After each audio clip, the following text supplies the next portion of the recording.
we say to our 5, and that should be good enough.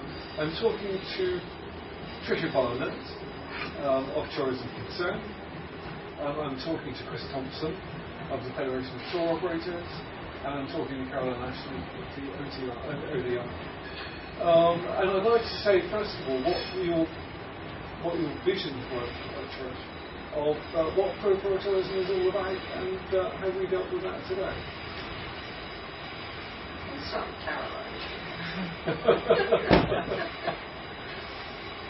start with Caroline. We'll start with Caroline in that case. Jolly good, thank you very much. We'll start with Caroline. Caroline, we've been involved with pro tourism for, is it 9 or 10 years now? It's quite a long period of time, isn't it? 8 or 11, depending on how you count. Somewhere between 8 and 11 years, jolly good. But you are one of the major researchers in the pro tourism area. I think it's right to say that.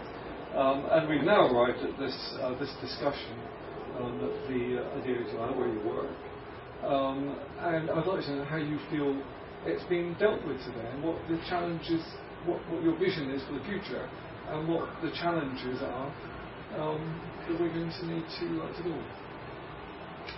Okay, well, today was exciting because it put on the table the current state of knowledge. It really was about as far as we could go in saying, what do we know about impact on the poor of tourism? It did make me wonder, what have we been doing in pro-poor tourism for the last 10 years that we didn't actually know before, where the poor were earning money from the tourism chain, how much was being earned in different ways, and where the main income was. So it's made me reflect on some of the weaknesses of what we have been doing, but things move on and development agendas move on, and we've only just caught up with some of the changes. It made me feel quite positive that there is some kind of consensus emerging there. This core question we discussed about how to increase impact of tourism at a significant scale, I really felt there was consensus on that, so that gives us the direction to go in. Yeah. Now, I'm sure that you feel that pro tourism is going to be a great benefit to the human race. And as far as I could see from today, one of the major issues is the fact that on the one hand we have pro-poor tourism which actually depends on tourists, and on the other hand we've got this challenge of global warming, which is going to impact adversely, presumably, on the tourist business, and consequently on the effects of pro-poor tourism might have. I think you probably agree that that is a major challenge. How do you think that we're going to be able to cope with that as an industry? I think how dealing with climate change affects the volume of the tourism trade in developing countries is at the minute unknown.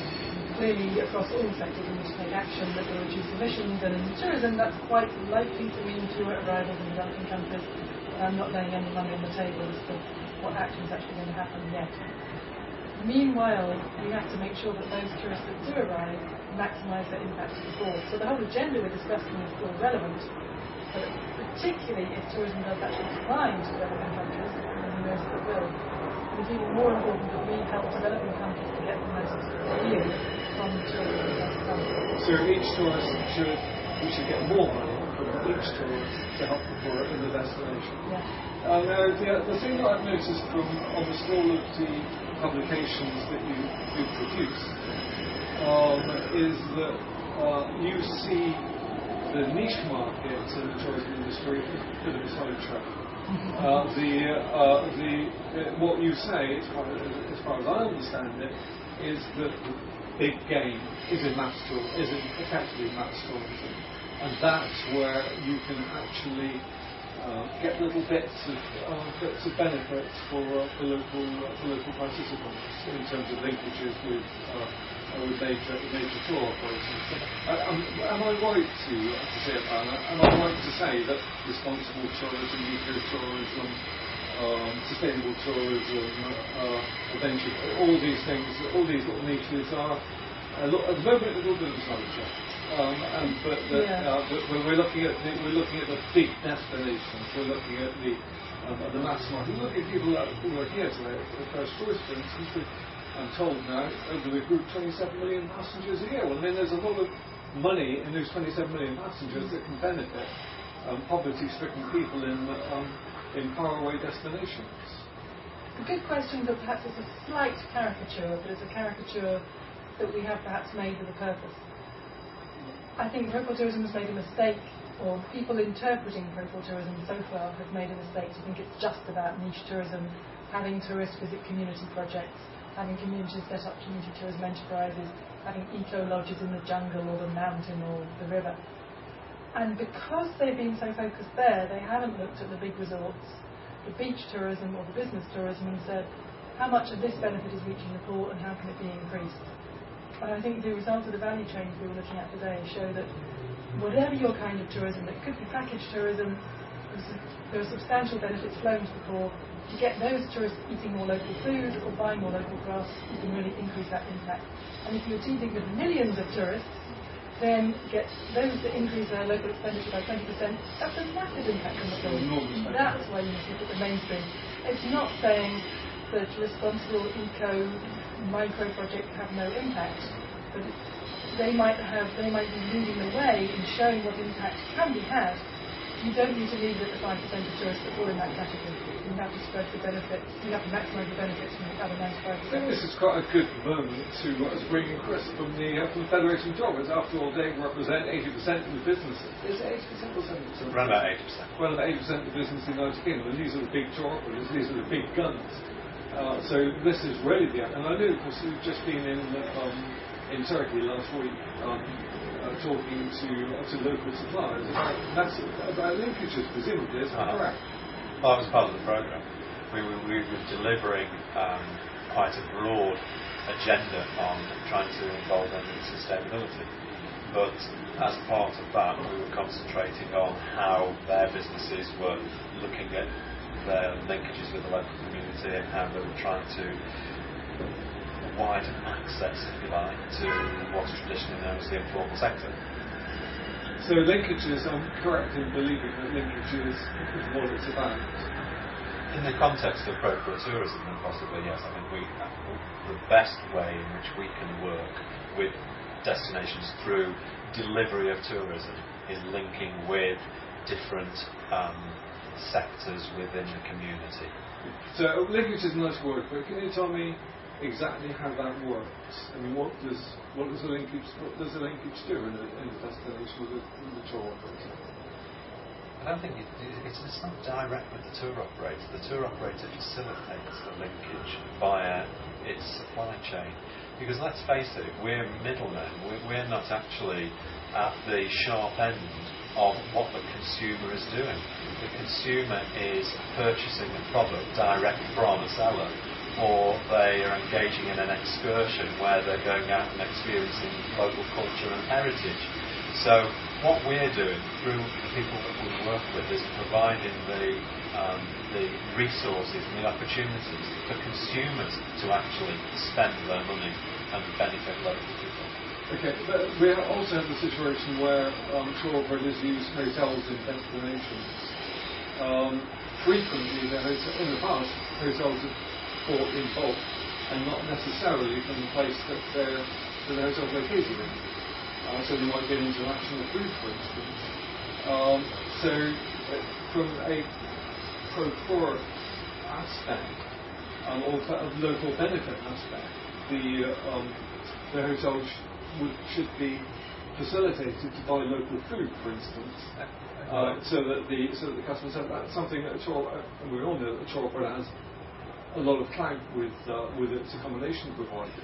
It's the sort of thing that a tour operator can say, we want local food for our customers. You can source that for us. And the other thing I've heard today is where one tour operator is empowering its local managers to provide excursions for the passengers. Again, providing a special local content, which is quite a good thing to do, isn't it? Okay, well, let me deal with the food issue first. I mean, I think that you're talking about it in terms of a very simplistic explanation here, but it's not quite that simple, because it's not just a matter of supply and demand. Whilst we were out in Turkey, we realised that actually the capacity for the local, and I'm talking very local, probably within 100 kilometres, to produce the goods that hotels can purchase. They're not able to do that. So that's why we work with organisations like the Travel Foundation to develop destination projects where they can actually build capacity for the local community to start to engage better with the local supply chain.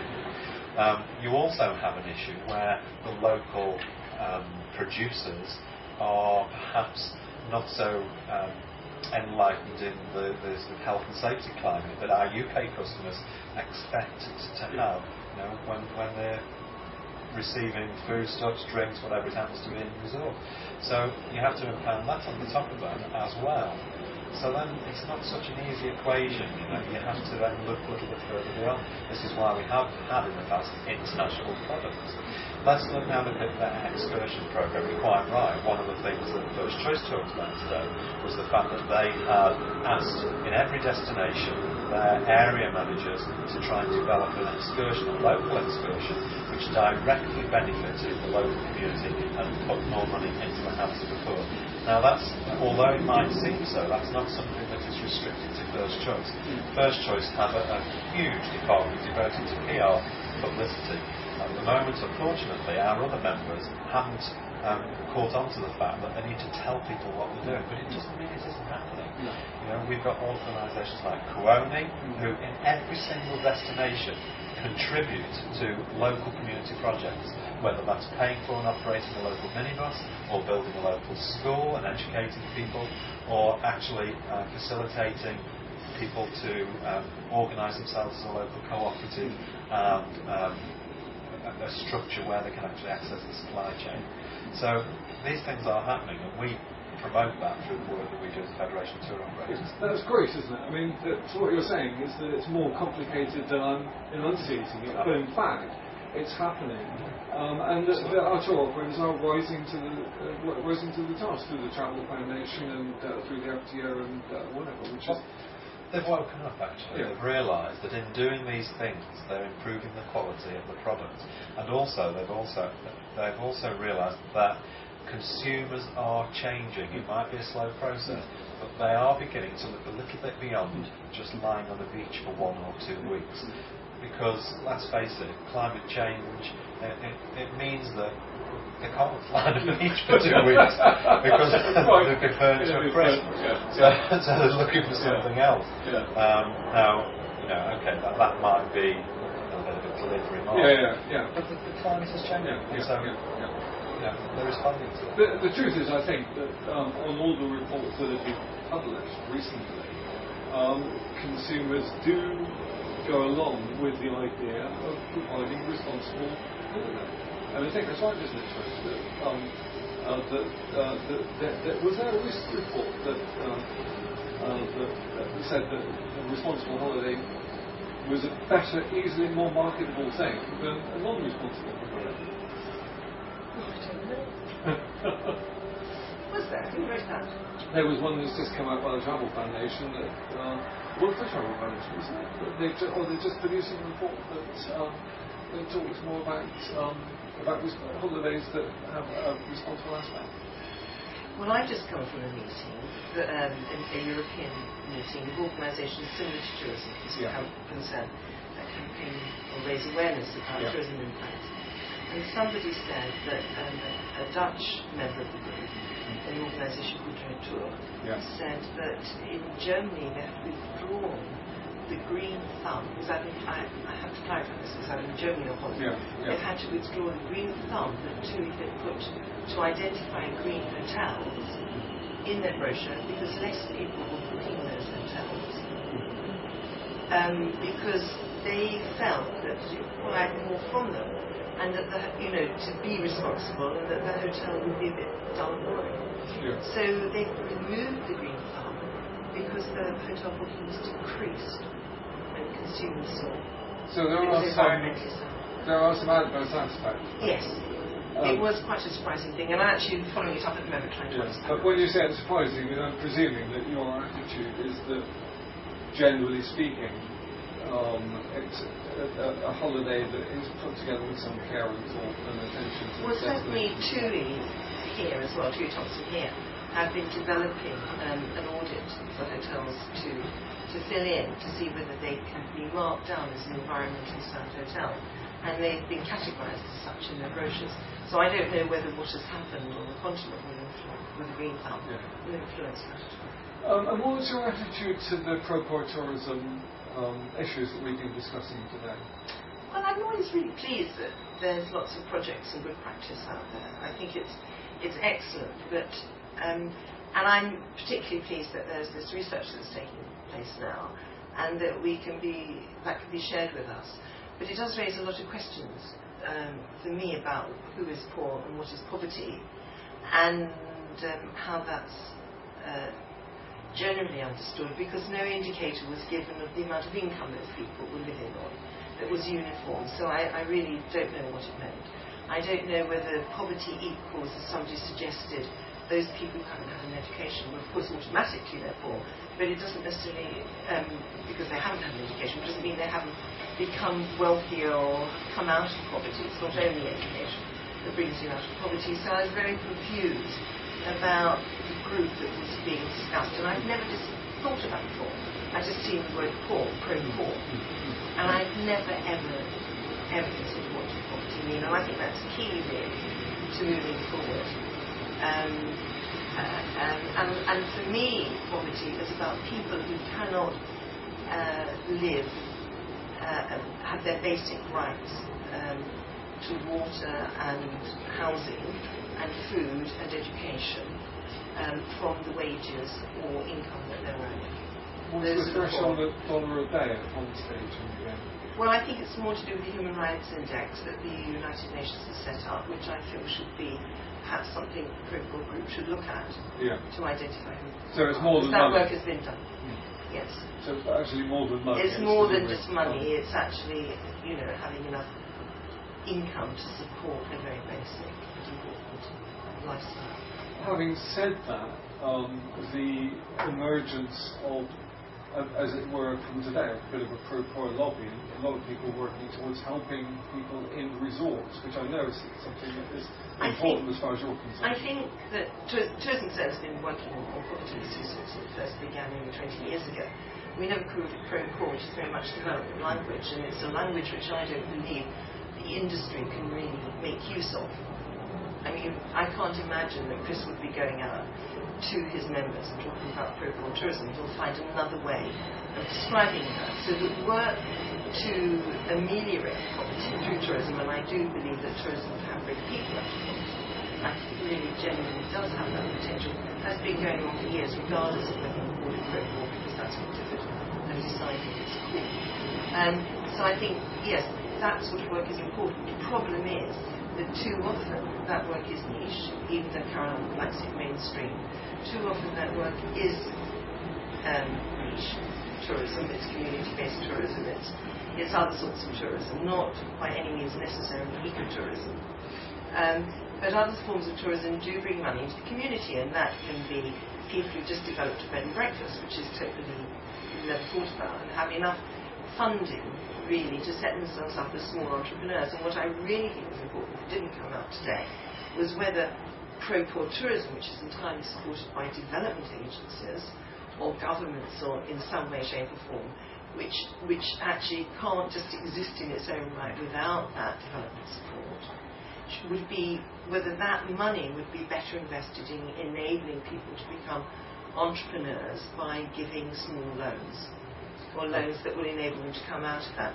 So I think, whether the World Bank was putting money into pro-poor, whether the World Bank should be putting money, I don't mean micro loans, because that's something that's much too small, but actually finding other ways to invest money into the community directly, so that they can take control of their own lives, would be a better way of spending the money and show better return.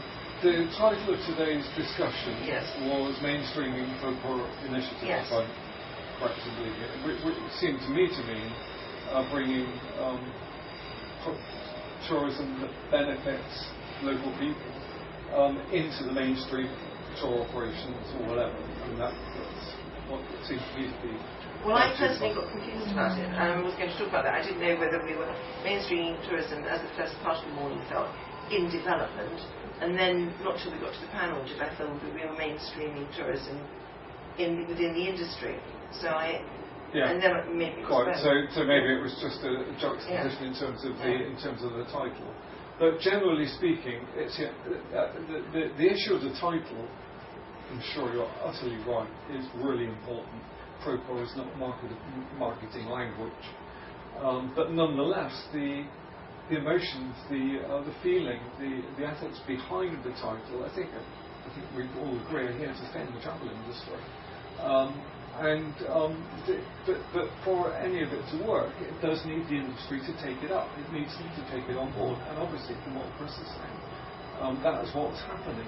I actually think the UK, though, is leading the field. And you're not going to find many other European countries with as much commitment and concern for these issues. I say that only just having come from a European-wide meeting, and maybe I'm completely wrong because the European Union has helped to fund the project, what's it called, Travel Line, that Chris has been involved in. Yeah. Weather operators are taking it up in quite the same way as the Federation of Tour Operators in other countries. I really don't know. Well, Travel Line, sorry, yes. Please. Yes. I don't think there's any such thing as Procore tourism, but it's out there that people are investing in. Either private operators or donors. It's not this new concept. What there is this tourism, and our analysis today was showing that just plain old tourism can generate substantial benefits to the poor in a mainstream, meaning traditional destination like the Gambia. Okay, it's small, but it's packaged tourism. Plain old tourism can generate benefits. Procore tourism is about harnessing tourism to even more Procore benefit. So it's not a standalone thing. It means you've got a tourism industry, and a donor or an NGO or a private sector operator can say, okay, I'm already engaged here, and I'm going to leverage my involvement, wherever it is, to increase those impacts. So it's not separate from tourism. It's about working with what you've got in tourism and increasing the impact a bit more.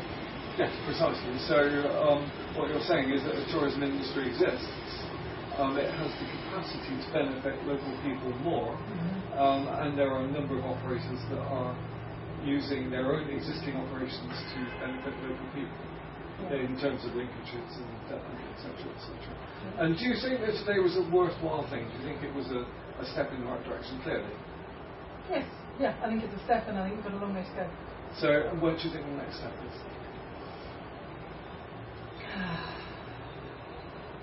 At every level. Many people are saying we don't have the evidence. We don't have the evidence of what generates the best impact on the poor, what kind of interventions really change the impact of tourism.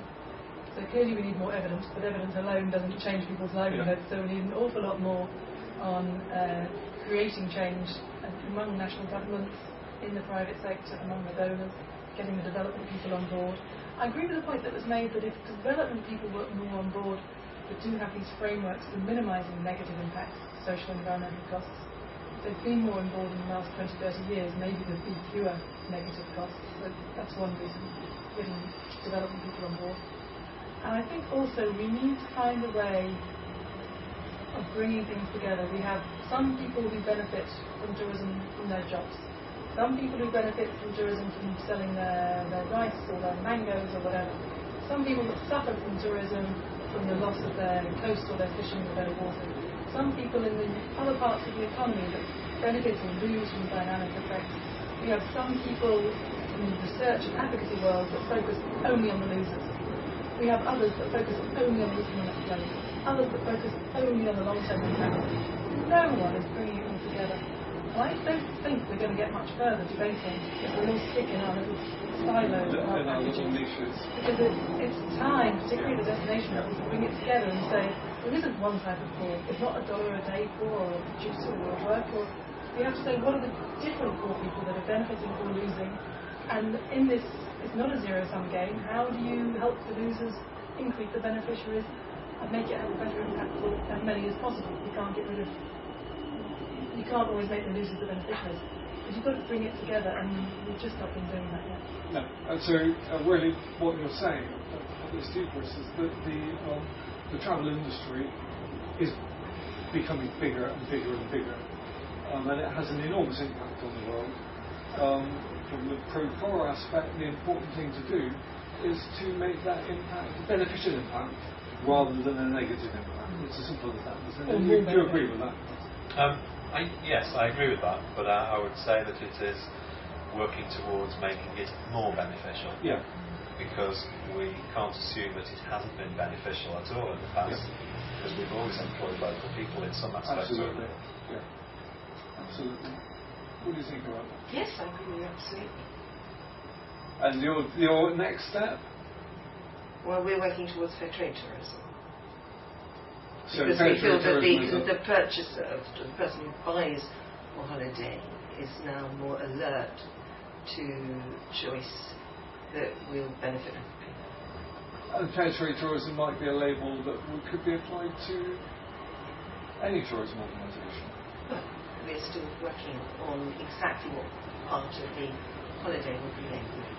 Finally, your next step is what do you think the next step is in this particular area? Working on what we've had today, and I always find this extremely illuminating in the fact that you all of a sudden realise what other people are doing. We're terrible at communicating, absolutely appalling, is what you were saying. There are a number of agencies who have delivered materials that you think, we need to capture that, we need to work with this. So it's about now going away and doing something and bringing that together. That will move it forward. If we all continue to do things in our own little way, nothing will change. Thank you very much indeed. Thank you. Thank you.